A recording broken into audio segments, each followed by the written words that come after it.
할렐루야. 우리 변함없이 은혜를 베풀어 주시는 선하신 하나님을 찬양합니다. 우리 지난 2주간은 가정 예배로 대체해서 전환해서 예배를 드렸습니다. 어떻게 가정에서 예배를 드리셨습니까? 네, 솔직한 건 좋은 거예요. 네, 그럴 거라고 생각도 했지만 그러실 줄은 참, 네, 그래요. 그런데 제가 교회 안에 그런 코로나 문제도 있었지만 가정 예배로 전환해서 예배를 드리면서 지난 시간에 했던 거, 그 전주에 했던 거, 그걸로 제가 올려드린 이유는 간단합니다. 그 내용들이 중요하기 때문에. 그러니까 저는 이렇게 생각을 해요. 우리가 신앙생활을 할 때 말씀 한 구절 한 구절 아는 거 중요하죠. 한 구절 한 구절 알아가는 거 매우 중요하지만 그보다 더 중요한 건 정확하게 아는 게 아닐까? 그냥 제가 여러분들 앞에서 말씀을 쭉 계속 설명하면서 설교하고 이 땅에 적용해 주는 것도 중요할 거예요. 그러나 그거보다도 여러분들이 보다 힘 있는 신앙생활, 온전히 자라가고 성숙한 신앙생활, 그래서 조금 강하게 건강하게 신앙생활을 하기 위해서는 말씀을 본인들이 아셔야 되기 때문에 그래요. 그런데 유익하고 필요한 것들이 우리가 지금까지 계속 배우고 있는 언약이라는 개념, 그리고 구속사 이런 내용들이에요. 아시겠나요? 그래서 여러분들이 그런 것들을 조금 반복해서 들으시라는 거죠. 보통 여기서 주일날 예배에 참석하신 분들은 바쁜 일 있어요? 주일날 예배를 참석하신 분들은 주일날 예배 한번 드렸으니까 내가 괜찮다고 생각을 하시고 평일에는 그냥 이렇게 지나가실지도 모르겠어요. 그런데 좀 반복해서 우리가 자꾸 익혀놓을 필요가 있어요. 그래야 제가 나중에 또 말씀을 가지고 말씀을 적용해 드리면서 또 설교를 하고 메시지를 전달할 때 여러분들이 제가 쓰는 용어들이나 이 교회 공동체 안에서 그 언어에 대한 같은 뜻을 가지고 이해할 수 있기 때문에 그런 것들을 잘 이해하시기 바랍니다. 그러니까 이 얘기를 또 해야 되나? 아는 것 같지만 여러분들이 직접 설명할 수 있을 정도가 좀 되셔야 돼요. 아시겠죠? 언약이 뭔지, 구속 언약이 뭔지, 행위 언약은 뭐고 은혜 언약은 뭔지, 하나님의 그 뜻은 무엇이고 하나님은 무엇을 위해서 지금 이렇게 하고 계시는지 이런 것들을 좀 알고 있어야 우리가 건강하게 또 끊임없이 우리를 유혹하고 도전해오는 이단들에 대해서도 경계를 할 수 있고 또 분별도 할 수 있지 않겠습니까? 그러니까 조금 잘 들으시고 훈련을 하시기 바래요. 우리가 지난 시간에 다시 예배 때 말씀을 나눴던 내용은 창세기 4장 말씀이었어요. 예수 그리스도를 믿지 않는 사람들도 너무나 잘 아는 최초의 살인 사건이 기록된 가인과 아벨의 이야기였습니다. 그죠? 형인 가인은 하나님께서 자신과 자신이 드린 제물 그것을 받지 않으시고 동생인 아벨과 아벨이 드린 제물을 받으신 것에 분노하여 동생 아벨을 들로 불러내어서 형인 가인이 동생을 죽인 폐륜적인 사건. 그래서 많은 사람들은 이 사건의 메시지를 또 제사와 관련돼서 하나님이 받으시고 안 받으시고 어떠한 제사를 드려야 된다 이런 제물과 관련해서도 이야기를 하고 그래서 오늘날로 표현하자면 예배에 관련된 것으로 이해를 하기도 합니다. 물론 우리는요 이 말씀 안에서 예배에 대한 교훈도 얻을 수 있어요. 그리고 인간의 그 타락한 본성에 대해서도 교훈을 얻을 수 있죠. 그러나 우리가 그보다 먼저 우리가 가지고 있어야 하는 개념, 중요하게 생각해야 하는 개념은 뭐냐면 모든 성경은 구속사적인 메시지를 담고 있고 하나님이 말씀하신 대로 이루어져 가고 있음을 담고 있다라는 거예요. 이해가 되시죠? 그렇기 때문에 이 구속사적 메시지를 전달하고 있는 이 말씀 그리고 또 모든 인류의 역사라고 하는 것은 하나님의 구속의 계획이 실현되고 있는 과정이란 말이에요. 우리는 흔히 자꾸 역사라고 하면 인간이 어떻게 발달해서 어떻게 살아가는가를 중심으로 인류학적인 그런 개념을 가지고 이해를 하는 경향이 있지요. 그러나 여러분들 우리 신앙인들은 그러한 개념으로 보는 것이 아니라 어떻게 하셔야 돼요? 하나님이 어떻게 하나님의 계획을 어떻게 이루어 가시는가를 역사를 통해서 실현하고 계신다는 개념으로 역사를 보셔야 돼요. 이해가 되시나요? 그래서 과거 왕조가 어쩌고 저쩌고 이게 중요한 게 아니라 하나님은 그럼에도 불구하고 어떻게 지금 일하고 계시는가의 관점으로 자꾸 보시는 눈이 필요하단 말이에요. 그것은 곧 역사만 그러겠어요? 오늘날 우리가 살아가고 있는 이 시대의 풍조도 마찬가지겠죠. 정치, 문화, 경제 이런 것들 안에서도 하나님은 끊임없이 하나님의 일을 하고 계시고, 그것은 무엇을 위해서? 하나님의 백성을 위해서, 하나님의 나라를 완성하시기 위한 구속의 계획을 이루시기 위한 거란 말이야. 그래서 이런 관점에서 성경을 읽어야 합니다. 그렇기 때문에 우리가 지난 시간에 원복음이라고 하는 그 창세기 3장 15절에 근거해서 이 말씀을 살펴본 거예요. 왜요? 창세기 3장 15절의 이야기가 어떤 내용이었어요? 선악을 알게 하는 나무의 실과를 따먹은 그 아담과 하와와 뱀, 그 관계 속에서 뱀에게 지금 말씀을 선포하면서 하나님이 심판을 선포하면서 여인의 후손과 뱀의 후손의 이야기, 뱀의 이야기를 하시면서 지금 그것이 이루어질 것을 지금 펼쳐져 가고 있잖아요. 그렇기 때문에 우리는 이 관점을 자꾸 떼어서 읽으시면 안 돼요. 이렇게 이것이 지금 이렇게 펼쳐져 가는구나. 그렇다면 그 이후에 나오는 사건들은 어떨까요? 창세기 4장 이야기도 3장 15절 그 앞의 역사로부터 하나님의 선포로부터 그것이 어떻게 이루어져 가고 있으며, 그렇죠? 노아의 이야기도 그렇고 아브라함의 이야기, 이삭, 야곱, 요셉의 이야기들이 다 그 일을 하시기 위해서 하는 거란 말이에요. 우리가 자꾸 그것을 이해하지 않고 성경 말씀을 읽고 말씀을 듣고 하다 보니까 어떻게 이해하는 거예요? 어떻게 하면 우리는 비전을 가지고 잘 먹고 잘 살 수 있을까라는 이야기들을 하는 거죠. 물론 그리스도인들은 잘 먹고 잘 사는 거 맞습니다. 그런데 그것은 하나님의 뜻이 뜻대로 이루어지는 거, 그것이 잘 되는 삶이에요. 우리 과거에 시편 1편 말씀 갖고 제가 누누이 설명드렸잖아요. 형통이 뭐다? 하나님의 말씀대로 되는 게 형통이다. 그러면 하나님의 말씀 가운데 우리가 세상 사람들이 보는 눈에서는 고난받는 것 같고 힘들어하는 것 같고 이런다 할지라도 그것이 하나님의 뜻이 우리 가운데 이루어지고 있으면 그것은 형통한 삶이란 말이에요. 세상의 눈으로 봤을 때 예수님의 삶이 형통한 삶이었어요? 세상의 눈으로 봤을 때 바울의 삶이 형통한 삶이었나요? 제자들의 삶이 그랬어요? 제가 가장 성경의 인물 중에서 그래도 존경한다고 어렸을 때부터 마음에 품었던, 그래서 초등학교 때 존경하는 인물 부모님 적는 거 말고 적을 때 스데반 집사를 적었거든요. 그 이유가 뭐였냐면 최초의 순교자였기 때문에 그랬어요. 무슨 얘기예요? 예수 믿는 자의 삶은 세상의 눈으로 봤을 땐 그렇게 좋아 보이지 않는 삶일 수 있어요. 그러니까 이런 관점을 자꾸 놓치고 성경을 읽는, 그리고 그 눈에 어두워서 성경을 보다 보니까 어떻게 하면 부자가 될까 이런 얘기만 듣게 되는 거예요. 그것만 되기가 쫑긋하게 되는 거죠. 왜? 우리는 여전히 그게 좋거든요. 우리의 마음속에서는 그 소리가 듣고 싶거든요. 예수 믿으면 잘 됩니다, 복 받습니다, 이 소리 듣고 싶거든요. 자식의 모든 문제가 해결됩니다, 듣고 싶거든요. 경제 문제가 해결됩니다, 듣고 싶거든요. 내가 원하는 거. 여러분들 이거를 잘 점검하셔야 돼요. 이런 것들을 잘 점검하기 유익한 게 뭐다? 이러한 언약, 하나님의 뜻이 어떻게 지금 이루어져 가고 있는가. 그래서 이러한 그 구속사의 역사가 이제 창세기 4장부터 펼쳐져 가고 오늘날 우리에게로까지도 연결이 되는 거예요. 창세기 3장 15절을 통해서 우리가 알 수 있었던 교훈을 간략하게만 생각해 봅시다.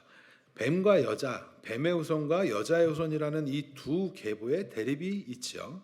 끊임없이 전쟁이 있어요. 그럼에도 불구하고 하나님께서는 실패와 실수도 없이 하나님의 나라를 위한 그 구속 계획을 하나님께서 친히 이루시겠다는 하나님의 선포, 하나님의 복음, 하나님의 계획이 담긴 말씀이에요.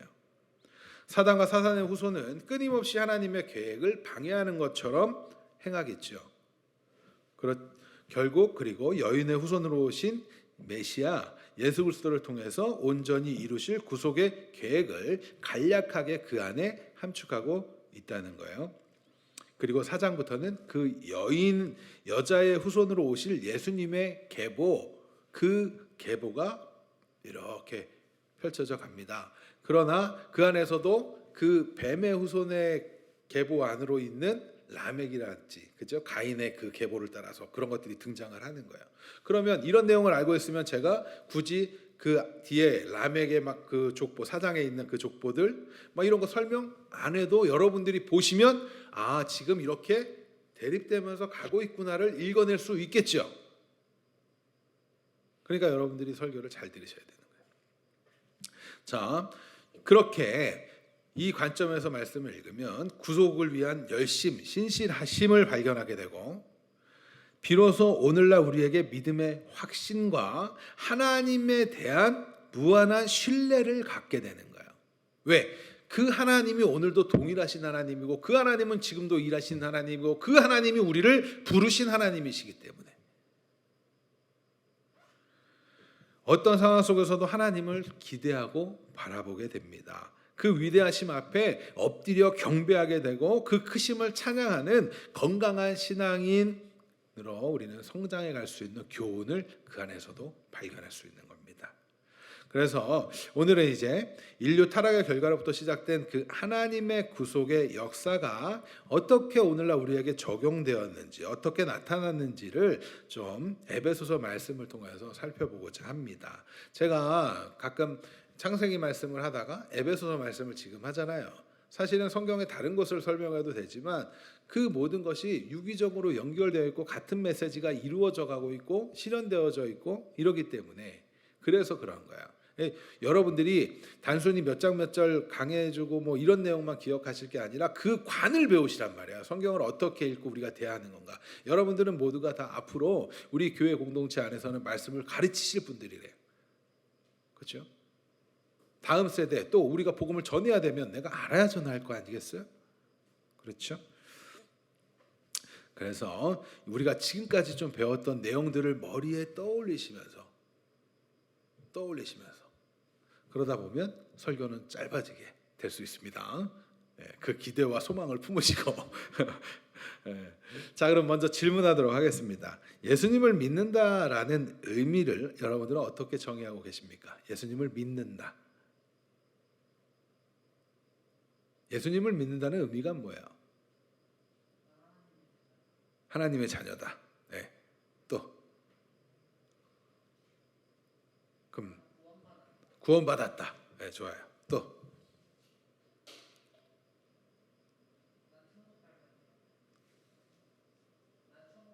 나 천국 간다.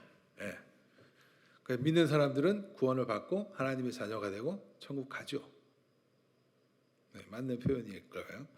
자, 보통 예수님을 또 우리는 나의 왕으로 삼는다 이런 개념도 갖고 있죠. 또 예수님은 나의 생명입니다. 다 같은 개념이죠. 천국 간다, 뭐 생명, 뭐 비슷한 표현들이에요. 그러나 그 세세하게 들어가면 조금씩 다르죠. 천국 간다라는 의미에서 하나님의 통치 가운데 간다라고 이해할 수 있는 것이고, 또 왕을 삼는다, 예수님을 우리의 구주로 삼는다라고 할 때 나는 주님의 소유이고 그의 백성이고 또 이런 통치를 받는다 말씀 이런 개념들도 가질 수 있겠죠. 또 우리가 잘 아는 말씀처럼 주는 그리스도시요 살아계신 하나님의 아들이심을 고백하고 믿는다라는 표현을 쓸 수도 있습니다.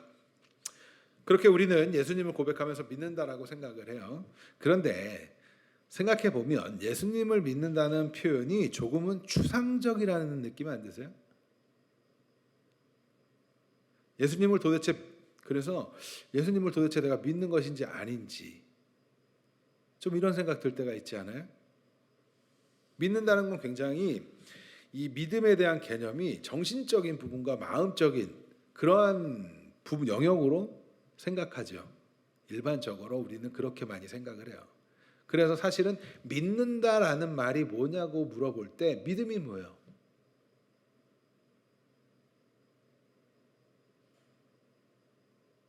믿음이 뭐냐고. 여러분들 믿는다는 게 뭐예요? 굉장히 마음적이고 추상적이야. 그래서 사실은 그런 질문을 받으면 조금 어려워요. 그렇죠? 그러나 여러분들이 이 사실을 기억하셔야 돼요. 성경에서 말하는 믿음은 결국 행함으로 나타나는 거예요. 자꾸 마음으로 추상적으로만 생각하지 말고 행함이라는 개념을 여러분들이 가지셔야 돼요. 믿음은. 그래서 야고보서에서는 이렇게 이야기하죠. 행함이 없는 믿음은 죽은 믿음이다. 그러니까 여러분들이 이런 말씀들을 알고 있으면도 아직 끄집어내지 못하는 건 그렇게 사고를 안 해보셨기 때문에 그래요. 그러니까 자꾸 이제 배운 것들을 전체적으로 자꾸 생각해 보세요. 그래야 여러분들께 됩니다. 야고보서 2장 17절입니다. 야고보서 2장 17절 우리 함께 읽습니다. 시작. 뭐라고요? 이와 같이 뭐요? 행함이 없는 믿음. 그러니까 믿음은 마음으로만 나는 믿습니다. 이런 거로만 나타나는 게 아니에요. 아시겠어요? 나는 나중에 이렇게 될 것이다. 이렇게 그거를 받아들이는 거 그거로만 끝나는 게 아니란 말이에요. 그거는 뭐라고요? 그 자체는 죽은 거라고. 막연하게 예수님에 대해서 아는 건 예수님이 우리에게 생명이 되지 못하고 있다는 소리예요. 예수가 내가 믿음으로써 예수가 내 안에 살아 숨쉬고 넘쳐나야 행함으로 나타나야 예수가 살아있음을 우리가 믿는 거라고. 예수님을 믿는다고 할 때 우리는 반드시 행함이 필요합니다. 우리의 믿음은 곧 행함이다. 이것을 기억하세요. 그런데 행함을 이야기하면 또 간혹 많은 사람들이 오해를 해요. 어떤 오해할까요? 어떤 오해? 행함을 이야기해. 딱 행함에 대해서 교회에서 행함에 대해서 들었어. 그럼 어떤 오해를 보통 해요? 종교행위. 네. 자신 있게 답변하세요. 답 정답이니까. 일반적으로 행함 얘기하면 종교행위를 많이 먼저 떠올려요. 종교적 열심. 그리고 또 어떤 게 있어요? 그 행함이 마치 구원의 조건인 것처럼 생각을 해요. 내가 이렇게 했으니까 나는 구원받을 거야. 거기에 대표적으로 나오는 게 종교행위란 말이에요. 거기에 또 대표적으로 종교행위들 중에서도 뭐가 많이 나와요? 헌금 드리는 거. 헌금을 내가 이만큼 했고 우리가 이만큼 또 봉사했고 이랬으니까 나는 구원받았어. 이걸로 나는 하나님 앞에 선한 일을 한 자야 라는 인식을 많이 가져요. 행함. 특히 우리나라 사람들이 굉장히 좀 열정적이죠. 특히 70년대, 80년대, 90년대까지 굉장히 열정적이었어요. 이 중에도 굉장히 열정적으로 하신 분들이 있으시잖아요. 저 역시도 그랬던 때가 있죠. 굉장히 열정적이에요. 그래서 막 수련회, 중학교 때 수련회 가고 막 그러면 예전에 엄청나게 많은 숫자가 수련회 기도원에 모인단 말이에요. 그런데 그렇게 모였을 때 거기서 목소리 제일 커야 내가 믿음 있는 사람이고 주여를 부를 때 제일 중학생밖에 안 되지만 목소리는 내가 제일 커야 돼. 막 이런 개념을 갖고 있고 그랬었단 말이에요. 그래서 그런 종교적인 열심을 많이 내면 굉장히 믿음이 좋은 사람이다라고 평가를 하기도 하고 스스로 그렇게 생각을 하기도 해요. 하지만 다른 사람 앞에서는 겸손한 척 해야 되니까 아니에요 제가 뭘요 이런 소리 하는 거죠. 우리 좀 솔직해지자고요. 우리가 신앙 앞에서 말씀 앞에서 솔직해져야 돼요. 그래야 내가 지금 뭐가 문제인지를 알 수 있잖아요. 좋은 사람의 평가도 하고 또 그러지 못한 사람들을 향해서는 조금 답답하게 생각하고 왜 저거밖에 안 돼? 눈치를 주기도 하고 또 스스로는 이런 생각도 해요. 내가 그렇게 못하면 좀 부끄러워하기도 하고 내가 죄인 된 것 같은 느낌을 받기도 하고 믿음이 떨어졌다라고 또 생각을 하죠. 그래서 하나님 앞에 죄송한 마음을 갖죠.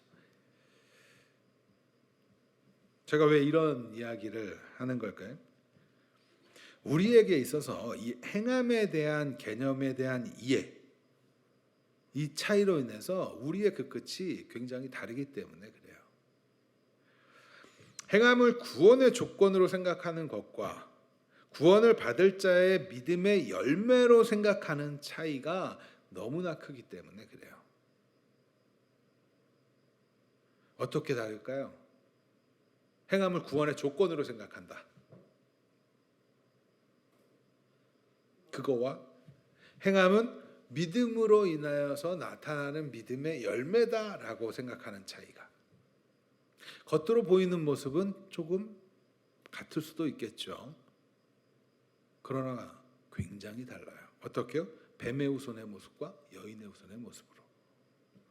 지난 시간에 뱀의 후손의 계보인 가인과 그 후손들의 모습을 한번 생각해 보세요.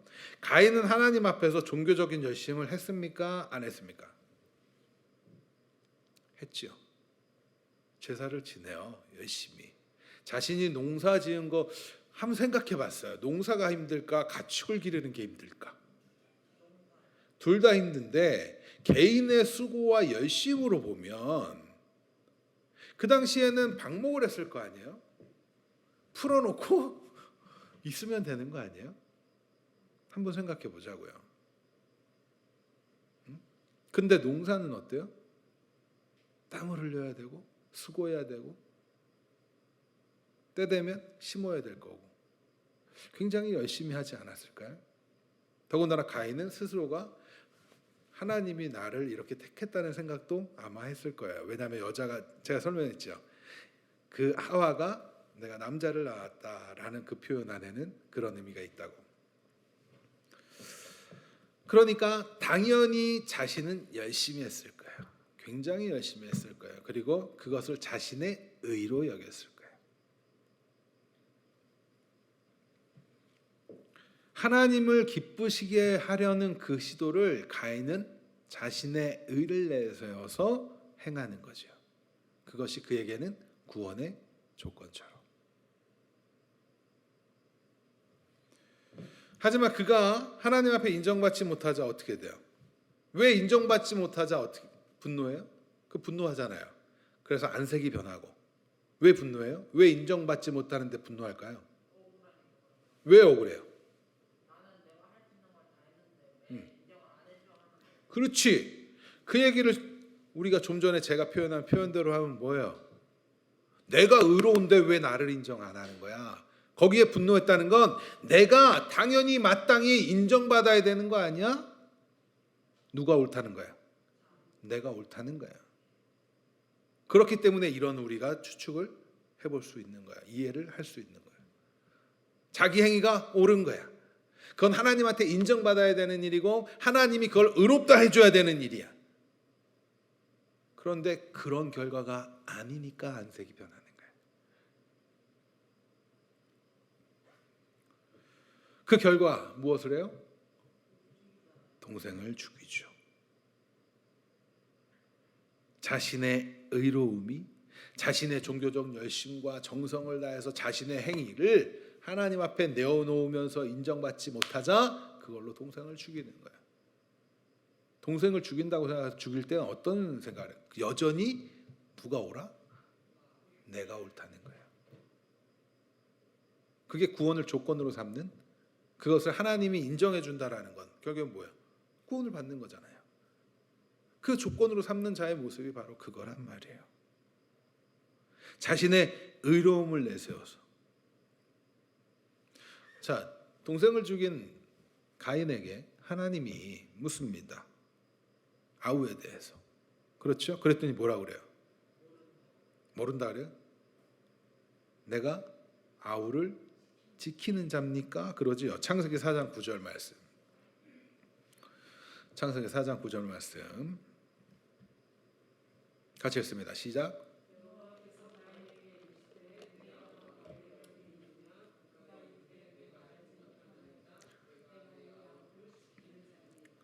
이게 얼핏 보면 이런 느낌이 좀 있잖아요. 우리가 너무나 크신 분, 높은 사람이 물으면 아니요 그냥 잘 모르겠는데요 라는 느낌처럼 그죠? 내가 그냥 내가 동생 지키는 사람 아니라 잘 모르겠는데요 이런 느낌처럼 느낄 수 있지만 사실은 그렇지 않죠. 그런 뉘앙스가 따지듯하는 거예요. 따지듯. 하나님 앞에 따지는 거야. 우리가 흔히 잘못을 하고 지적을 당하면 먼저 무슨 생각을 해요? 잘못을 했어. 지적을 당해. 그러면 웃어? 웃는 얼굴에 침을 못 뱉으니까 어떻게 해요? 아닌 것처럼 뻔뻔하게 잘하나 봐요? 너무 잘 아는 걸 보니까 잘하나 본데 예. 그리고 핑곗거리를 찾죠. 그러면서 자꾸 뭐예요? 어떻게 하면 이 상황을 모면할까 해서 거짓말을 하고 속이고 하는 일들까지 하잖아요. 그죠? 근데 그거 왜 그럴까요?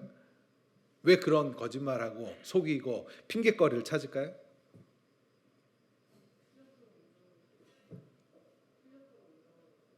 틀렸다는 걸 인정하기 싫어서. 네. 자기 잘못을 인정하지 하고 싶지 않기 때문에. 물론 두려움도 있을 수 있겠죠. 혼나는 게 두려워서. 그러나 그 심리에 잘 생각해 보면 말씀하신 대로 틀린 걸 인정하고 싶지 않은 거예요. 그러면 반대로 여전히 누가 옳다? 내가 옳다.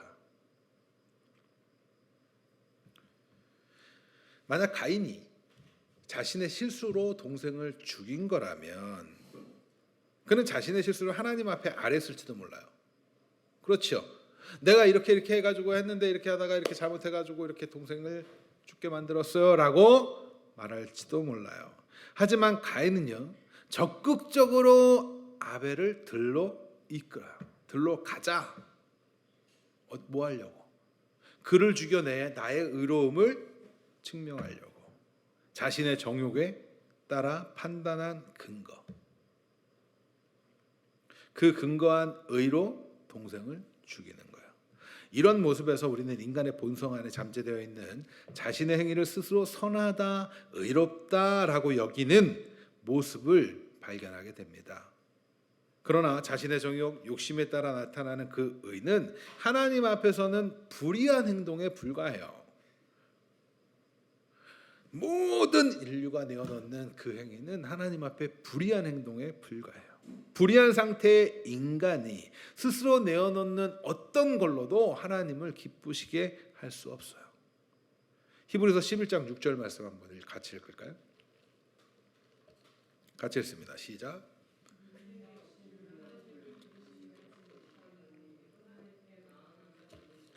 반드시 그가 계신 것과 또한 그가 자기를 찾는 자에게 상 주시는 이심을 믿어야 할지니라. 뭐라 그래요? 믿음이 없이는 하나님을 기쁘시게 하지 못한대요. 믿음이 없으면 하나님을 기쁘시게 할 수 없어요. 내가 아무리 선한 일을 이 땅에서 생각하는 선한 일을 하고 좋은 일을 하고 착한 일을 하고 뭐를 다 한다 할지라도 여러분들이 평생 모아놓은 그 자산을 기부한다 할지라도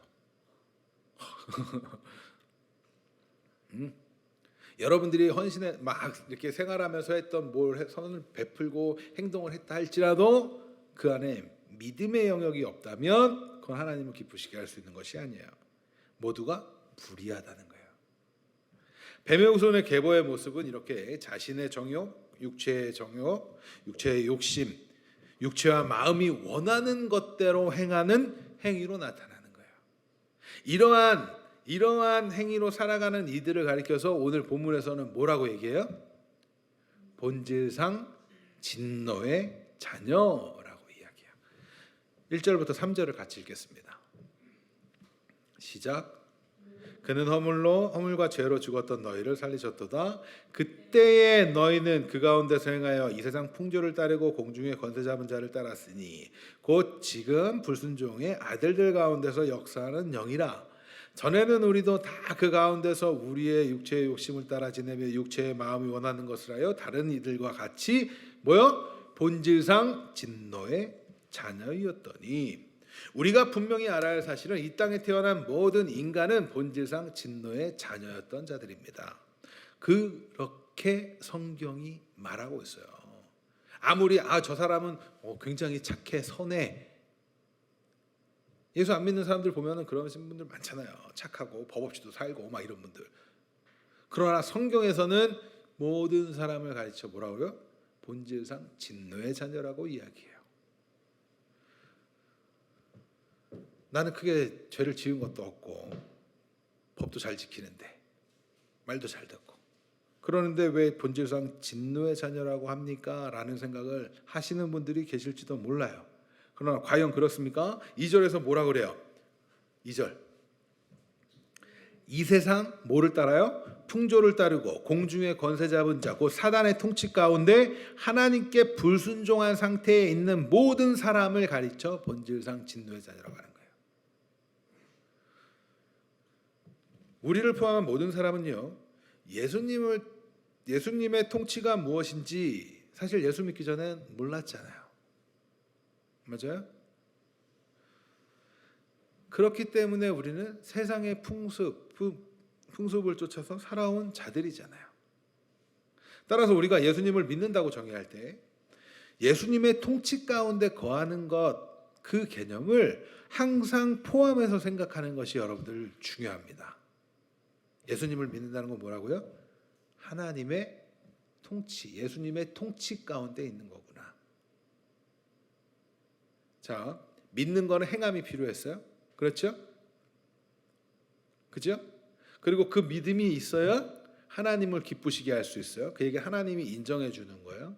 하나님이 인정하는 건 하나님을 믿고 그 안에서의 행함이란 말이에요. 그 얘기를 달리 표현하면 예수님의 통치 가운데 있는 거죠. 이해가 되시죠? 예수님의 통치 가운데 우리는 믿음을 정의해야 돼요. 행함은 그래서 예수님의 통치, 다스림에 뭐 하는 거예요? 순종하는 삶, 그것이 바로 믿음이에요. 이제 여러분들 믿음이 뭐냐고 누군가가 물으면 여러분들은 예수님을 믿는다고 하는데 안 믿는 사람이 여러분들에게 물어볼 수 있잖아요. 그죠? 여러분, 교회는 도대체 뭘 믿는 모르는 사람이면 단체입니까? 뭐 그런 곳입니까? 물으면 뭐라고 답할 수 있어요? 우리는 예수님의 말씀대로 순종하는 삶을 살아내는 자들이에요 라고, 그렇게 살려고 애쓰는 자들이에요 라고 말씀하실 수 있어야 된다고. 그러려면 여러분들이 그 삶을 살아야 돼요, 안 살아야 돼요? 살아야 됩니까, 안 살아야 됩니까?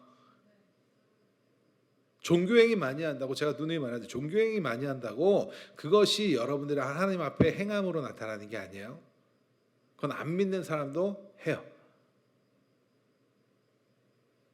중요한 건 하나님의 말씀, 예수님의 그 통치 가운데, 그 다스림 가운데 거하는 삶을 살고 있는가 아닌가의 문제라는 점을 여러분들 기억하셔야 돼요.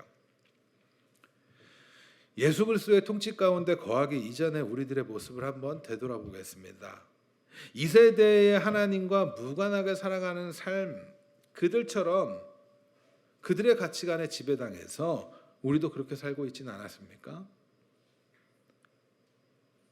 세상의 가치관에서 말하는, 세상이 말하는 그 힘, 가치, 그런 것들을 더욱더 우리도 얻기 위해서, 또 아니면 세상 사람들한테 뒤처지지 않기 위해서 아등바등하면서 그들처럼 더 많이 누리고 더 많이 가지고 그 관점에서 더 높이 올라가려는 삶을 살려고 애쓰지 않았습니까? 또 자신의 정욕대로 내가 원하는 대로 내 마음껏 행하면서 살고자 하는 그런 마음들이 있지 않았어요?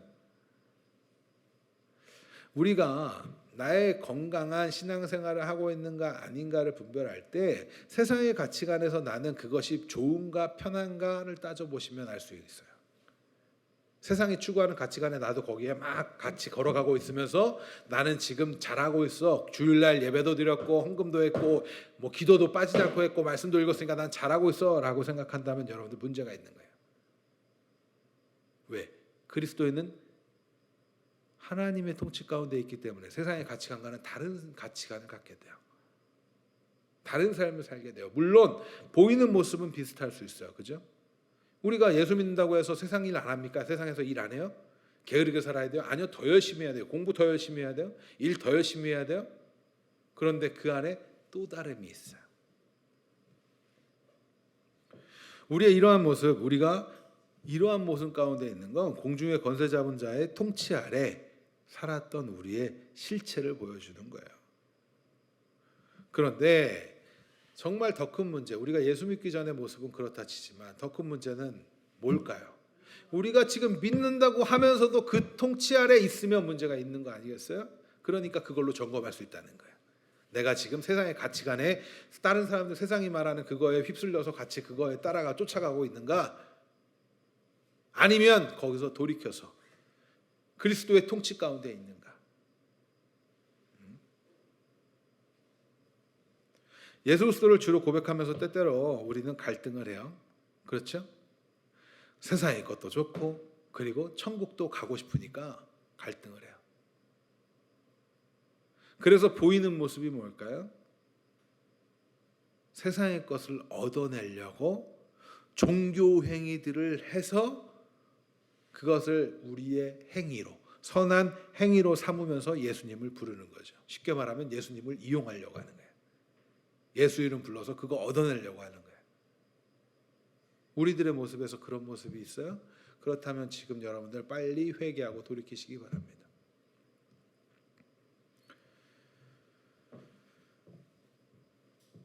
많은 분들 중에, 신앙인들 중에는 갈등하고 고민하는 분들이 있어요. 이러한 갈등, 고민. 그런데 사실 이러한 모습은 어떤 면에서는 당연한 모습이기도 해요. 3살 버릇이 80까지 간다라고 하죠. 그 얘기의 핵심 포인트는 뭐예요? 고치기 어렵다. 고치기 어렵다. 변하는 건 굉장히 어렵고 더뎌요. 그렇죠? 우리의 과거의 가치관, 그 가치관에 따른 습관, 과거의 통치 가운데 있던 우리는 단번에 변화하는 것이 쉽지 않아요. 단번에 휙 돌아서는 모습은 보일 수 있는데 자꾸 저쪽을 뒤돌아보면서 걸어가려고 하는 모습이 우리들한테 있기 때문에 그래요. 그래서 조금씩 서서히 자라가는 것이고 변해져 가는 거예요. 따라서 우리에게 중요한 건 뭐겠어요, 그러면? 목표를 바라보고 내가 가끔 이렇게 넘어질지라도 그 목표를 끊임없이 바라보고 방향성을 거기에, 초점을 거기에, 우리 찬양 시선이라는 찬양하면 시선을 맞추는 거예요. 끊임없이 맞춰가는 거예요. 넘어지는 건 괜찮아요, 사실. 그러나 그 시선을 계속 맞춰야 돼요. 그 훈련을 여러분들 하셔야 돼요. 그래서 어제보다 오늘이 조금 더 그리스도인다운 모습으로, 오늘보다 내일이 조금 더 그리스도인다운 모습으로 자라져 가는 것이 중요한 거예요.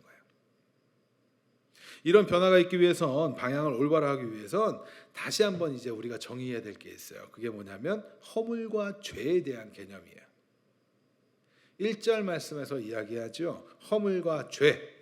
먼저 허물이라는 말은요, 죄, 범죄, 실수라는 의미의 단어로서 이 진리, 정도, 이것에서 벗어나고 이탈하는 걸 말해요. 그런 의미를 내포하는 단어예요. 그러니까 진리를 알지 못함으로써 행하는 죄들, 그것이 허물이라고 번역한 표현입니다. 그리고 죄라는 것은 여러분들이 너무나 많이 들었던 하마르티아, 표적에서, 관역에서 벗어나다라는 의미를 갖고 있는 하나님의 뜻에서 벗어남을 말하는 것. 따라서 우리가 진노의 자녀였다라는 의미 안에서는 하나님을 알지 못하면서 비롯되는 모든 행위들, 그것을 말할 수 있는 거야. 제가 자주 강조하지만 단순히 도덕적이고 윤리적이고 법치적이고 약속을 지키지 못하는 그러한 행위들의 개념을 하나님이 말하는, 성경에서 말하는 죄는 뛰어넘어요. 그 의미 차원을 넘어선단 말이에요. 하나님 앞에서 의롭지 못함, 순종하지 못함, 하나님을 믿지 않는 것 자체가 성경이 말하는 죄라는 사실을 기억하셔야 돼요. 우리가 과거 그렇기 때문에 예수를 알기 전에, 믿기 전에는 모두가 어떤 자녀였다고요? 진노의. 자, 여담이지만 우리 교회 안에서도 모태신앙이라는 표현을 쓰지요. 교회 안에서는. 그래서 그런 모태신앙 친구들이 있을 거예요. 어머니의 태에서부터 신앙을 가지고 있다라고 말해요. 그런데 사실 정말 신앙이 있어요? 없지요. 그 유익함은 뭐밖에 없어요. 교회 공동체 안에 빨리 들어올 수 있었다는 것밖에 없어요. 그리스도의 사랑을 부모로부터 내가 태어나서 받을 수 있었다는 것밖에 없어요.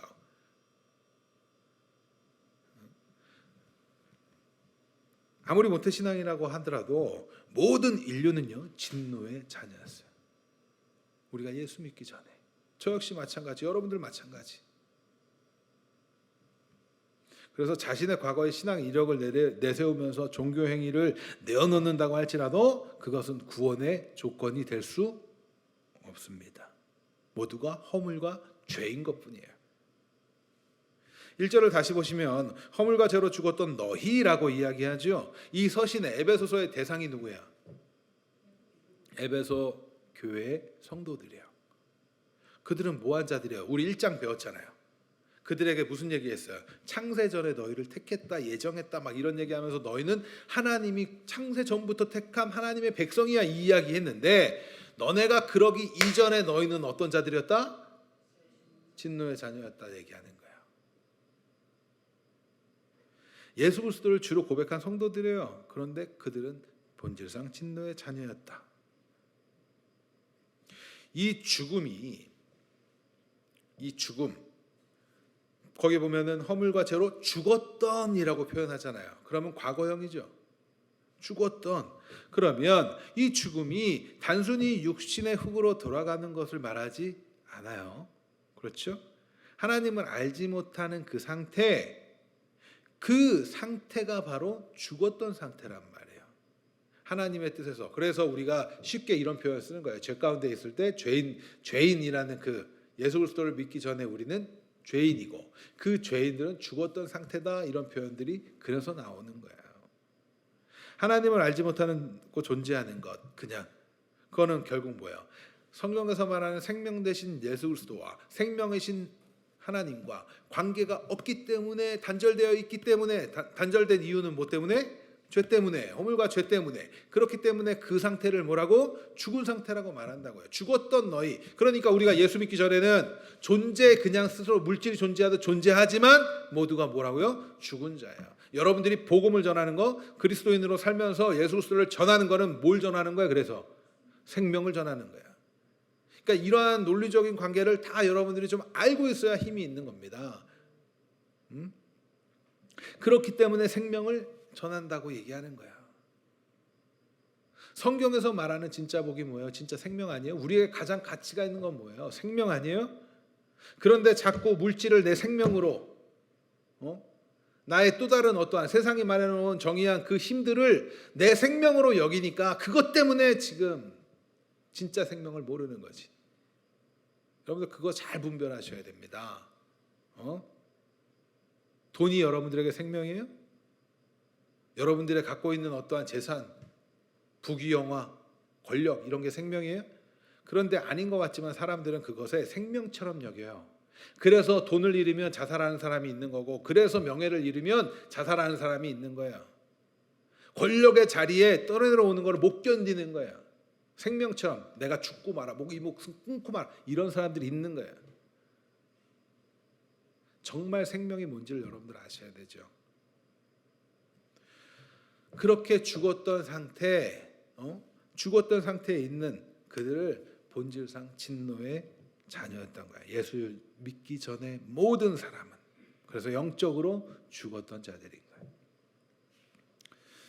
결국 공중의 권세 잡은 자의 통치 아래 곧 하나님께 불순종하는 삶으로 나타내는 거예요.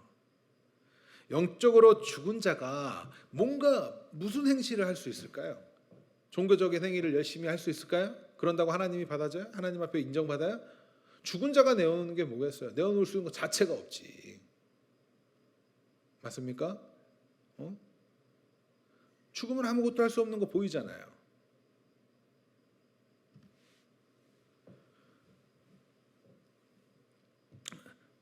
세상을 살면서 해를 입지 않거나 자신의 또 다른 이익을 얻기 위해서 스스로 내어놓은 그 종교적인 열심, 그 행위들, 도덕적이고 윤리적이고 준법이라고 할지라도 모든 것들은 하나님 앞에서 선한 행실로 구원의 조건이 되지 못합니다.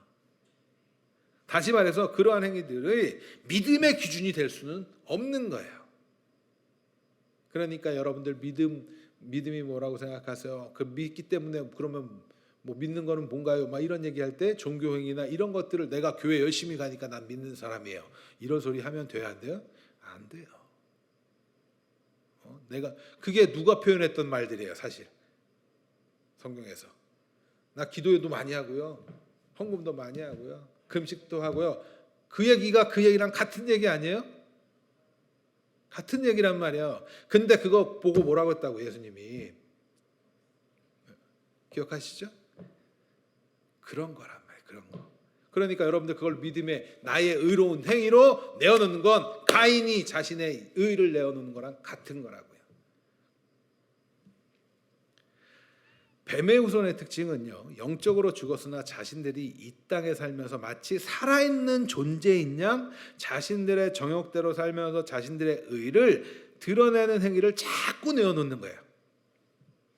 우리는 그런 모습 없어요? 예수 믿는다고 하면서 우리에게는 그런 모습이 나오면 지금 건강하지 못한 거예요. 지난주에 잠시 살펴본 뱀의 후손인 서기관과 바리새인들의 모습, 그렇죠? 그들은 여자의 후손인 예수님을 대적하는 그 뱀을 따라 예수님을 대적해요. 자, 우리가 한 가지 기억해야 할 것은 뭐냐면요, 뱀의 후손, 공중의 권세 잡은 자, 이건 누구예요? 사단이죠. 사단의 뱀의 후손이라고 할 때 그 안에 사단의 다스림 가운데 거하며 그를 추종하는 세력이 바로 적그리스도이고 사단의 후손이잖아요. 뱀의 후손. 그들을 따라서 우리가 예수를 부정하는 것 자체가 어떤 모습이에요? 우리는 그 통치권 아래에 있는 거예요. 뱀의 후손의 모습으로 있는 거죠. 예수님과 예수 그리스도와 연합된 교회를 대적하는 자들. 여인의 후손은 어떻게 해요? 예수님과 하나님의 다스림 가운데 있는 교회 공동체. 그러니까 다스림이란 개념이 굉장히 중요하죠. 다스림이라는 표현은 결국 하나님의 말씀에 순종하느냐 불순종하느냐의 문제잖아요. 맞습니까? 굉장히 중요한 표현이에요. 그래서 성경은 예수 그리스도를 믿기 전에 우리도 그런 자였다고 말하고 있어요. 우리는 이 사실을 진짜 인정해야 돼요. 먼저 나도 본질상 진노의 자녀였고 예수를 믿기 전에 나는, 그렇죠? 여인의 후손으로 오신 예수 그리스도를 믿지 않았다는 것은 죽었다는 거고, 생명을 얻기 전에 모두가 진노의 자녀고, 이 표현 안에는 진노를 받아 마땅한 존재라는 거예요. 그 사실을 여러분들이 인정하시기 바랍니다. 그런 자들이 자꾸 뭔가 그런 사실을 모르니까 하나님 앞에 뻔뻔하게 나와서 자꾸 뭐 내놓으라고 하는 거예요. 우리 본질상 진노의 자녀였다니까요. 근데 뭘 자꾸, 하나님은 우리가 말하지 않아도 우리에게 더 좋은 거 주시는데 자꾸 뻔뻔하게 내가 생각하는 그 세상의 가치관, 그 세상의 풍속을 쫓아 살면서 얻고자 했던 그거를 하나님께 자꾸 달라고 하는 거야. 그게 건강한 겁니까? 건강하지 않은 거예요.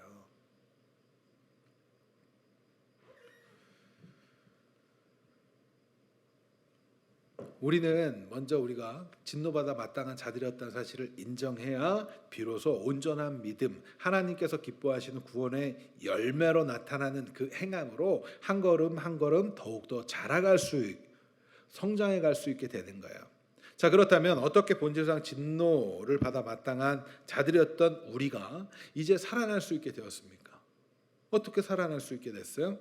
자신 스스로 세운 자신의 의를 드러내기 위한 행함을 내어놓는 자들이 아니라 진정으로 하나님께서 원하시고 기뻐하시는 그 믿음의 열매로서, 믿음의 증거로서 행함을 내어놓는 자들이 될 수 있게 되었습니까? 4절 5절 같이 읽겠습니다. 4절 5절. 4절 5절 같이 했습니다. 시작. 같이 했습니다. 시작.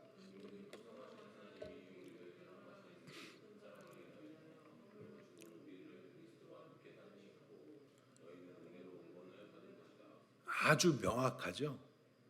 복음이 이렇게 심플해요. 그렇게 죽은 자를 누가 살렸다고? 하나님이. 누구와 함께? 그리스도와 함께.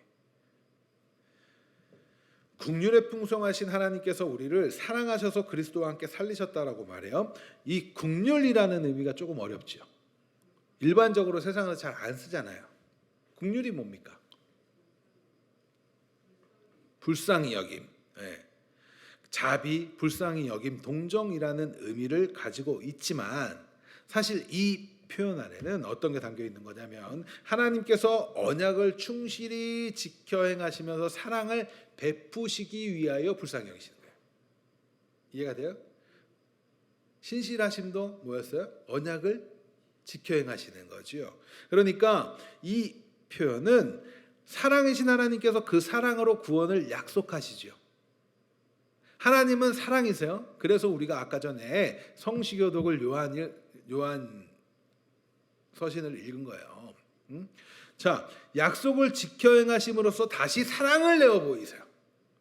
사랑 자체이신 하나님이 그 사랑으로 약속을 하시고 그 사랑을 지켜 행하시기 위해서 다시 사랑을 행하세요. 그게 긍휼이라고요. 그 구원을 이루시는 분. 그렇다면 우리가 어떻게 구원을 받을 수 있게 되었습니까? 하나님께서 사랑이시기 때문에. 우리가 내어놓는 행위들, 아까 가인의 그 열정적인 예배, 우리가 했던 수많은 종교, 바리새인들, 서기관들이 했던 자신의 종교 행위들, 그런 것들이 아니라 긍휼이 풍성하신 하나님께서 사랑이시기 때문에 우리는 구원을 받게 되는 거예요. 그 하나님께서 여자의 후손으로 오신 예수 그리스도께서 이 뱀의 후손, 곧 사단 그 대적, 사단의 지배당하던 자들에 의해 죽임당하시는 모습으로 보여진 십자가 사건으로 인하여서 어떻게 해요? 예수님은 죽임을 당하시지만 뱀에 의해서 생채기를 입는 것처럼 보이지만 어떻게? 그것이 곧 뭐였다? 뱀의 머리를 깨는 거잖아요. 그 십자가 사건을 통해서 나타내 보신 건 뭐예요? 하나님이 사랑이시니까 그 사랑으로 독생자마저 내어주시면서까지 사랑하시고 그것을 통해서 우리를 구원하시는 거잖아요. 그것이 바로 이 신비인 거예요. 신비.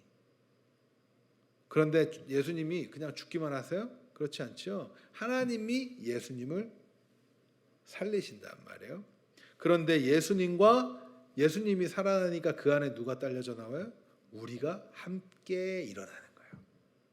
그렇기 때문에 예수님 부활할 때 예수님만 부활하세요? 어떻게 돼요? 예수님 죽으시고 부활하실 때 죽은 자들도 깨어나는 사람들이 있었죠. 그거 보여주는 거예요.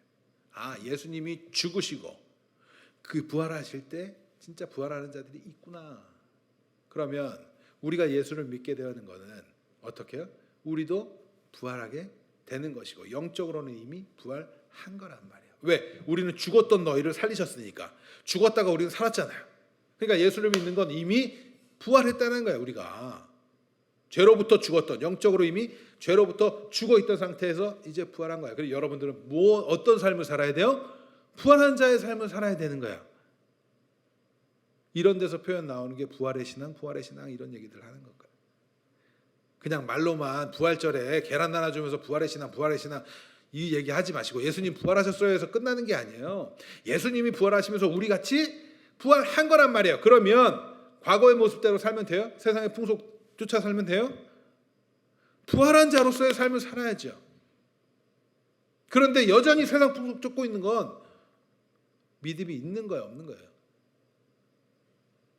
이런 걸 알고 배우셔야 됩니다. 기억하세요. 우리는 영적으로 이미 부활한 자들의 예수를 믿게 되었다는 것.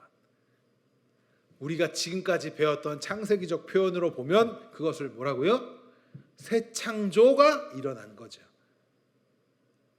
그러니까 새 창조는 단순히 천지 만물이 창조되었어. 그리고 또 다른 새로운 새 하늘과 새 땅이 오는 거야. 에서 머무시면 안 돼요. 우리 안에 일어나는 게 바로 새 창조의 역사란 말이에요. 아시겠나요?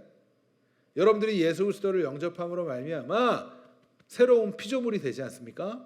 그 새 창조가 우리 안에 일어난 거예요. 우리는 죄로 인하여 죽었던 상태에서 다시 살아난 거예요. 누가 살리셨어요? 하나님이 살리셨어요. 예수 그리스도를 살려내니까 그 안에 우리가 살아나는 거예요. 그래서 중요한 게 예수님과의 연합이 중요하다는 얘기를 자꾸 하는 겁니다. 예수님과의 연합의 표현은 뭐예요? 예수님이 내 안에, 내가 예수님 안에, 예수님과 하나가 되는 거잖아요. 믿음은 예수님과 이렇게 접붙여지는 거예요. 그러면 예수님이 내 안에 거하시기 때문에 우리는 누구의 통치를 따르는 삶을 살아야 된다? 진노의 자녀처럼 뱀의 통치, 사단의 통치를 받는 자의, 공중의 권세 잡은 자의 그 사람의 그 존재에 따라서 살아가야 됩니까? 아니요. 이제는 우리는 거기서 나와서 어디로? 예수님의 통치받는 자의 삶을 사는 거예요. 그렇기 때문에 여러분들 말씀을 잘 배우셔야 돼요. 왜? 예수님의 말씀에 따르려면 말씀을 알아야 따를 거 아닙니까? 말씀을 그래서 읽으라고 말씀드리는 거예요. 성경 말씀을 가까이 하라고 말씀드리는 거예요. 그리스도인답게 살라고. 살아있는 존재로 살라고 이제.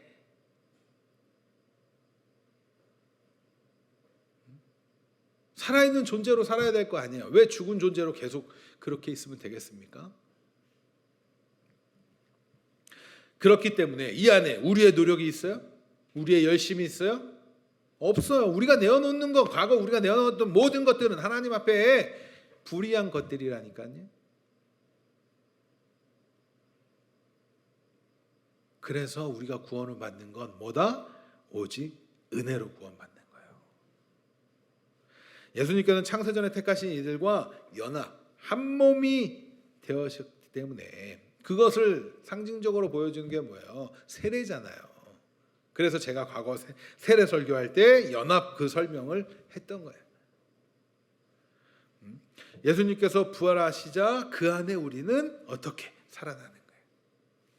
이보다 더 감사하고 놀라운 일이 어디 있어요? 내가 내어놓은 게 없는데, 우리는 불의한 것만 계속 내어놓았는데,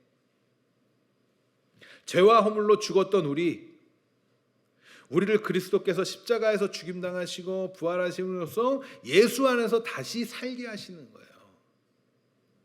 어디 그뿐이에요? 우리를 하늘에 함께, 예수님과 함께 앉게 하시겠다, 앉게 하셨다고 말씀하죠. 6절 같이 읽습니다. 6절 시작.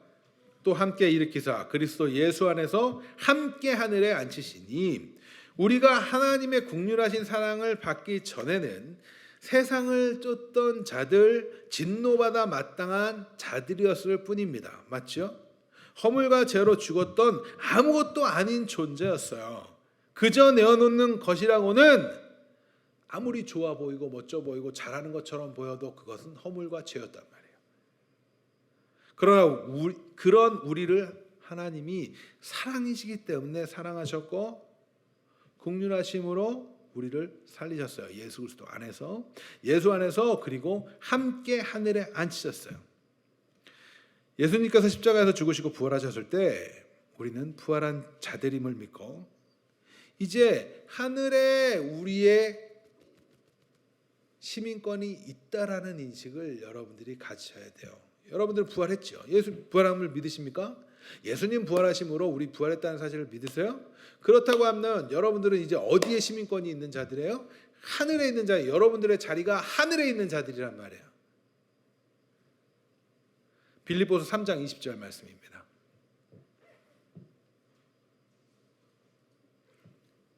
빌립보서 3장 20절 같이 읽습니다. 시작.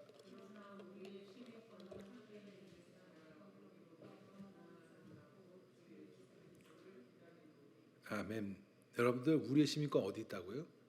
여러분들이 비록 이 땅에 육은 이 땅에 있지만, 대한민국이라는 나라 안에 있지만 우리의 시민권은 어디에 있다고요? 하늘에 있단 말이에요. 영적으로 부활하심을 믿는다면 여러분들의 시민권이 하늘에 있다는 사실을 믿으시기 바랍니다. 그러면 하늘의 시민으로서의 그 자부심을 가지고 당당하게 사셔야 돼요. 그래서 제가 세상 앞에 당당하라고 얘기하는 거야. 하나님 앞에 겸손하고 그리스도 앞에 겸손하고 세상에선 당당하라고 하는 거예요. 왜? 우리의 시민권이 하늘에 있는데. 여러분들의 시민권 하늘에 있다고요.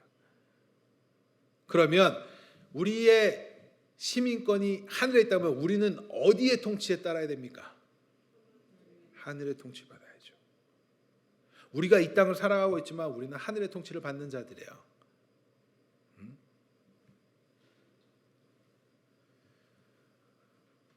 우리의 구원은 이미 영적으로 이루어져 있습니다. 예수님의 부활로 영적으로 이루어졌음에 뿐만 아니라 우리는 하늘의 시민권을 가지고 있는 자들,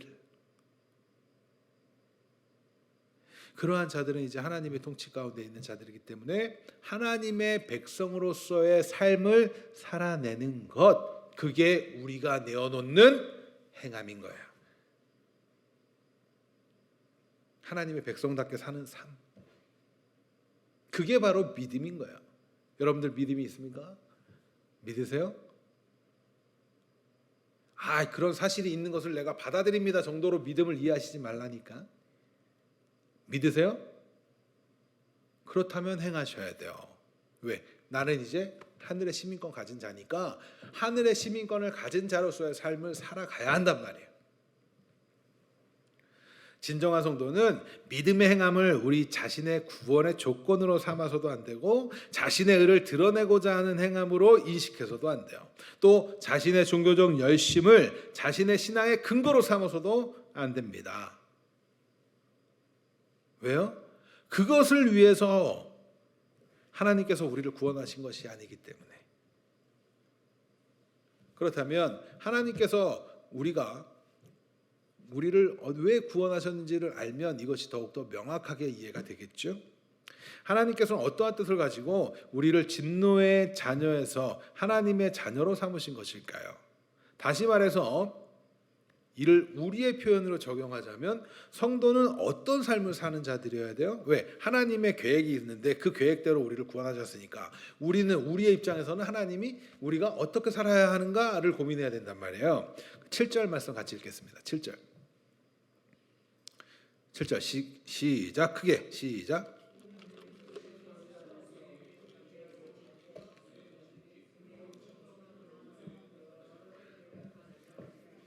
그렇습니다. 우리를 다른 이들보다 먼저 그리스도 안에 거하게 하신 이유는 우리의 모습을 통해서 뭐예요? 앞으로 올 여러 세대에게 예수 그리스도를 통해서 우리에게 베푸신 모든 은혜가 얼마나 풍성한지를 나타내게 하시기 위함이다 라고 이야기해요. 다시 말해서 우리를 진노의 자리에서 하나님의 자녀로 하나님의 그 통치를 받는 자들로 여인의 후손의 자리로 옮기신 목적은 그 은혜의 지극히 풍성함을 나타내기 위해서요. 여러분들 그 은혜의 풍성함을 나타내고 있습니까?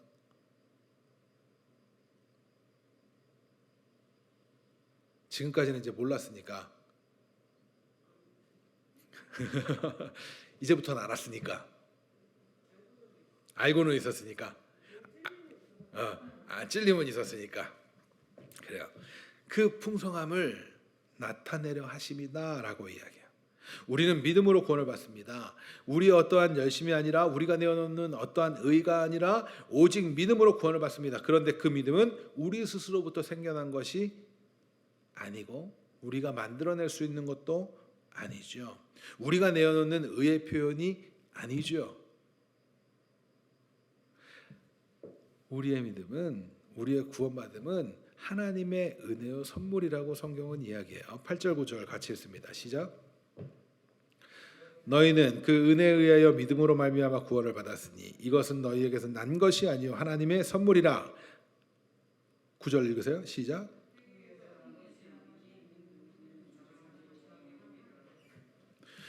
우리는 그렇기 때문에 우리의 구원받음을 자신의 행위에서 찾아서 안 되는 거죠. 그렇죠? 명확하게 얘기하잖아요. 행위에서 난 게 아니에요. 그러니까 내가 무슨 행위를 내어놓고 이걸로 다 하나님 인정해 주세요 할 수 있어요 없어요? 가인처럼 하면 돼요 안 돼요? 자, 나는 살인은 안 하잖아요. 이런 소리 하시는 분들이 있을지도 모르겠습니다. 그런데 마음으로 품는 죄에 대해서 예수님 뭐라 그러셨어요? 살인이라고 그랬어요. 형제를 미워하는 거 살인이라고 그랬어요. 형제 미워한 적 있어요 없어요? 있지요. 꼭 형제라니까 난 내 동생은 사랑하는데요. 이런 이상한 이야기 하시면 안 돼요. 우리의 이웃 사랑 미워한 적 있어요 없어요? 우리는 살인자들이에요. 살인자들. 가인과 같은 자들이란 말이에요. 우리가 내어놓는 건 어떤 것도 조건이 안 돼요. 행위에서 난 것이 아니에요. 그렇기 때문에 우리는 내가 구원받음을 자랑할 수 없어요. 우리의 구원받음은 하나님의 선물로 받는 거예요. 믿음을 선물로 받았기 때문에. 그래서 믿음에 대해서도 우리는 자신만만해서도 사실은 안 되겠죠. 그저 우리는 선물 받음에 감사하고 기뻐하고 감격하고 그렇기 때문에 예배하는 거예요. 그 사실을 깨달은 자들이 그 감사가 이제 어떤 행함으로 나가게 되는 거예요? 하나님의 그 풍성한 은혜를 펼치기 위해서 어떠한으로 선한 일을 행함으로써 나타나게 되는 거예요. 그래서 성도가 살아가는 목적은 선한 일이에요. 10절 말씀 같이 읽습니다. 시작.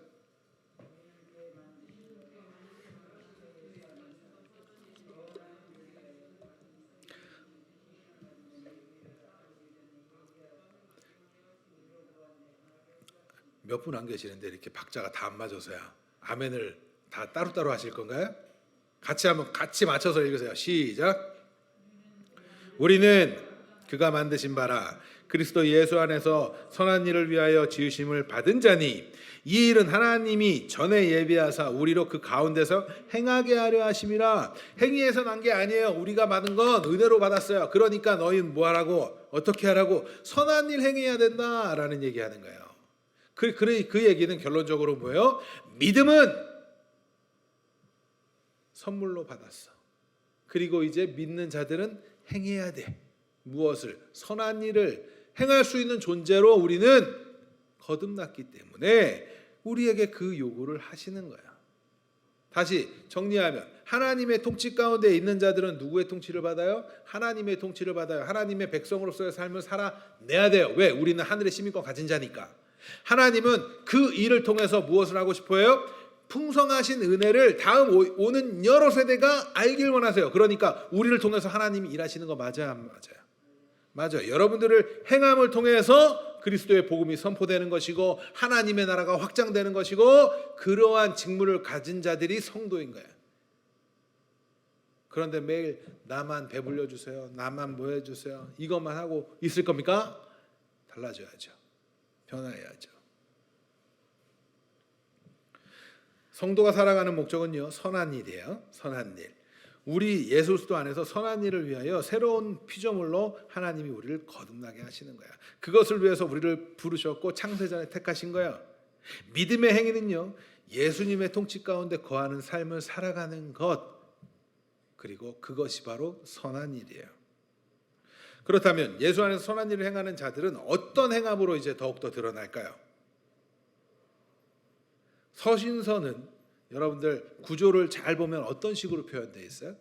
앞에 내용들은 이제 문제가 있으니까 서신을 보낼 때 그 교회에 문제가 있으니까 이제 뭐 안부 전하고 이런 문제들에 대해서 막 답을 설명하는데 그거를 정리가 된 게 오늘날 교리잖아요. 교리적으로 막 설명을 해줘요. 그리고 문제점들 막 설명해주고 그 다음에 그렇기 때문에 너희는 뭐하라라고 이야기해요. 뒤에가 대부분 뭘로 돼 있어요? 자녀들아 너는 뭐 해야 되고 아비들아 너는 뭐 해야 되고 상전에게 뭐 해야 되고 그리스도인다운 삶을 어떻게 살아야 되고 이런 얘기로 이루어지죠. 왜 그래요? 거기에 교회 가서 봉사 많이 해야 되고 예배 많이 드려야 되고 이런 얘기 써 있어요? 그렇지 않아요. 뭐 써 있어요?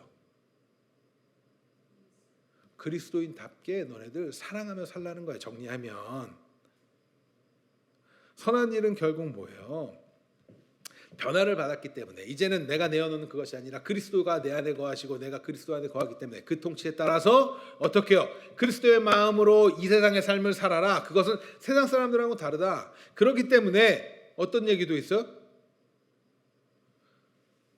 상전들아 이러면서 얘기도 있고 종들에게는 종들아 이러면서 상전에 대한 얘기가 돼 있고 막 이런 얘기 하잖아요. 응? 아비들아 자녀들아 이런 얘기들이 그래서 나오는 거란 말이에요. 그러면 우리는 어떻게 알아야 돼요?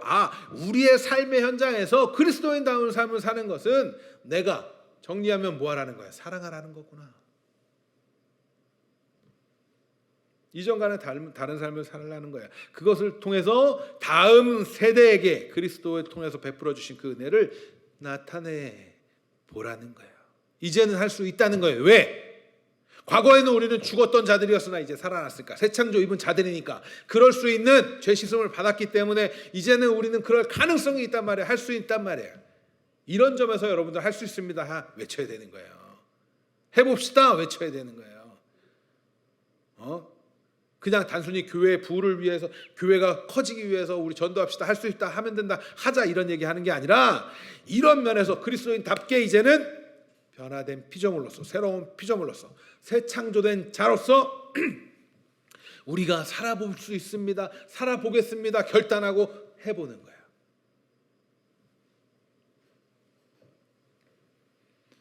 우리가 구원받은 자들이 맞다면 우리의 삶 가운데 자신의 정욕, 육체의 정욕, 욕심, 마음이 원하는 대로 살아왔던 그 세상 풍습을 쫓아가는 그 삶이 아니라 이제는 그리스도인답게 그리스도의 말씀에 따라 순종하면서 그 성품이 나오는 삶을 살아내는 거예요. 다시 말씀드리지만 단번에 나오지 않습니다. 그래서 끊임없이 우리는 나를 죽여가면서 훈련하는 거예요. 이 땅은 그거 훈련하는 자리니까.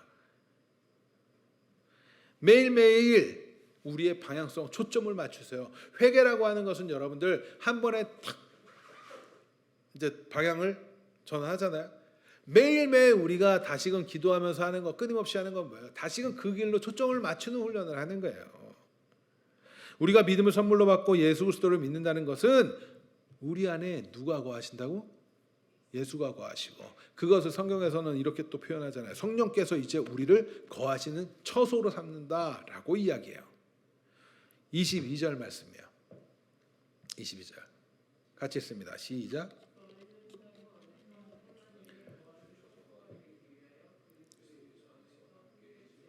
성령 안에서 하나님이 거하실 처소래요. 성령은 오늘날 저 멀리, 그래서 막 저도 그런 찬양 별로 안 좋아하는데, 성령님 오시옵소서 오시옵소서 하는 찬양들 별로 안 좋아하거든요. 그 얘기는 내 안에 성령이 없다는 거예요. 그러면 물론 그런 의미로 그 찬양을 만들진 않았을 거예요. 물론 그렇게 생각하고 싶어요. 하지만 그렇지 않은 데들이 있어서 성령, 우리가 예수를 영접하게 되었던 건 성령이 이미 내 안에 거하신다는 거 아니에요?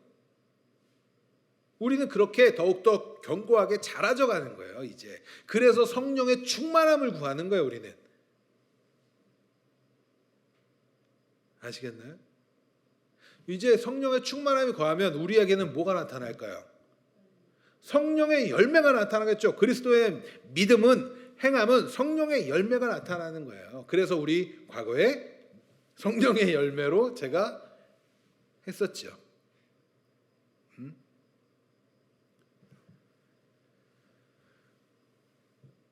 우리의 정욕대로 살았던 우리, 사단의 통치 아래 살았던 우리, 그래서 진노의 대상이었던 우리가 이제는 변화를 받았구나, 새로워졌구나, 생명을 얻었구나를 기억하고 다시금 내가 더 욕심대로 살려고 하려는 모습이 들 때마다, 과거에 우리가 이랬던 자들인데 예수가 이렇게 구원하셨고 하나님 우리를 이렇게 살리셨구나, 사랑이신 하나님이 긍휼하신 그 마음으로 우리를 살리셨구나를 기억하면서, 내가 내 행위로 난 것이 아니라 내가 노력해서 얻어낸 것 아닌데 우리가 뭘 자꾸 얻어내려고 하냐고요.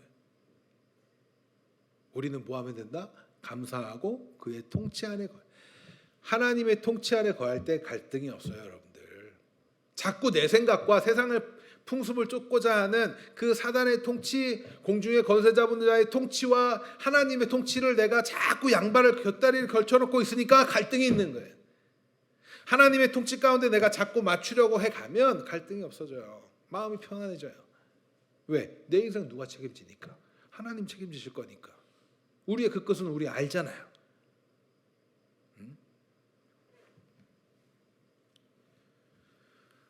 믿음의 행함을 보이는 건 결국에는 하나님의 통치 다스림 가운데 성령의 충만함을 받아 성령의 열매를 내어놓는 거예요. 이제 우리는 그럴 가능성 있는 자들이고 할 수 있습니다. 물론 넘어지기도 하겠죠. 그러나 다시금 일어서는 거예요. 그러한 자리를 이제 1차적으로 우리가 해봐야 하는 공동체가 바로 어디예요? 교회이고 가정인 거예요.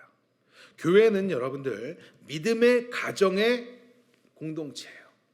단순히 교회는 내가 종교행위 하려고 모이는 게 아닙니다. 가끔 제가 그러죠. 왜 더 지나치게 막 이렇게 간섭하게 되고 하는 그런 모습들, 내 가족이라고 생각하니까. 여러분들 우리는 가족입니다. 그거 아셔야 돼요. 여러분들이 믿는 예수와 제가 믿는 예수가 같다면 아시겠어요? 우리가 믿는, 성경을 통해서 믿는 예수, 그 예수 그리스도를 우리가 다 같이 주로 고백한다면 우리는 그리스도 안에서 한 가족이에요. 그것을 훈련해 보는 거예요. 그래서 교회 공동체 안에는 마음에 들지 않는 사람도 때때로 있는 거예요. 왜? 그래야 사랑을 오래 참으면서 함으로써 뭘 나타내요? 하나님의 은혜의 풍성함을 나타내는 거예요. 아시겠나요? 또 우리 가정, 여러분들 집, 가정 있죠? 작은 공동체로 끈끈하게 맺어주신 이유가 뭐겠어요? 그거 해보라고. 갈라디아서 6장 10절 말씀 같이 읽겠습니다. 시작. 그러므로 우리는 기회 있는 대로 모든 이에게 착한 일을 하되 더욱 믿음의 가정들에게 할지니라. 그러니까 먼저 우리가 더욱 하라는 거, 더 많이 해보고 할 수 있는 데가 바로 가정이에요. 믿음의 가정이라는 것은 교회와 가정을 이야기할 수 있겠죠. 여러분들 해보시기 바랍니다. 특별히 이제 추석이 다가와요. 가족들이 모이면 싸우는 집이 많다고. 해봅시다. 해보시고 더 먼저 아는 자들이 하는 거예요. 아는 자들이 할 수 있는 거라고. 그리스도 안에 거하는 자들이 할 수 있는 거예요. 그런데 더 말씀에 순종하려고 애쓰는 자들이 하는 거예요. 지금 이 자리에 계신 우리들을 통해, 우리 여러분들을 통해서 은혜의 풍성함이 선포되기를 간절히 소망합니다. 그리고 앞으로 하나님이 또 이 자리에 많은 이들을 보내주실 때 그들에게 그거 먼저 해보는 거예요. 그런 훈련을 우리가 해보자고요. 이제 그렇게 여러분들 결단하시고 그리스도인 다운 삶, 하늘의 시민권을 가진 자로서의 삶을 살아내기를 간절히 소망합니다. 내 마음에 들어서 우리가 화해하고 용서하는 것 아니에요. 내 마음에 들어서 사랑하는 것 아니에요. 나는 사랑할 수 없지만 저 사람 하는 꼬라지는 내가 정말 미워 죽겠으나 사랑하는 거예요. 왜? 하나님의 말씀에, 예수님의 말씀에 사랑하라니까, 용서하라니까, 오래 참으라니까. 그 사실을 여러분들 기억하시고 의지를 가지고 사랑하시고 이를 통해서 그리스도의 하나님의 풍성함을 선포하는 그러한 증인의 삶 되시기를 소망합니다.